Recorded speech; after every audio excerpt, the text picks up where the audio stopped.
Well, besides this trade war, farmers in Idaho have learned a nearly $59 million grant from the Department of Agriculture has been canceled. Yeah, that money was meant to go to the University of Idaho to help farmers develop sustainable agriculture practices. Our Madeline Mullins joins us live in studio now, and she has more on how this will impact the school and local farmers.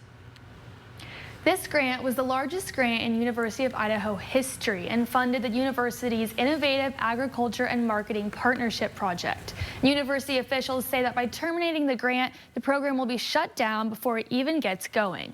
To support a healthy, robust, and economically viable, safe, abundant food supply.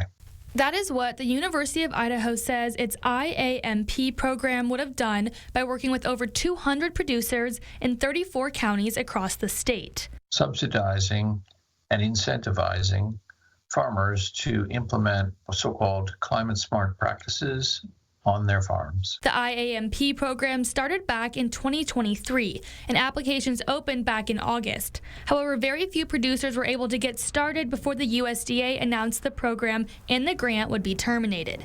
USDA says the program was terminated because not enough of the grants were going directly to producers, and that administration fees made up most of the expenses. U.S. Secretary of Agriculture Brooke Rollins says that the USDA partnerships are overburdened by red tape, and that the U.S. Department of Agriculture is correcting these mistakes and redirecting efforts to set farmers up for an unprecedented era of prosperity.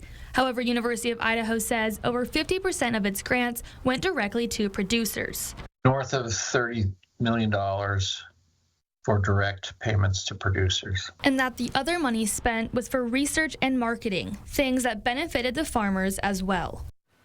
The USDA has opened up applications for another program that is similar to this one, the difference being that this one would require grant recipients to give 65% of the funds directly to farmers. The University of Idaho says it's interested in revising its project so that it can apply for this new program. In studio, I'm Madeline Mullins, 4 News Now.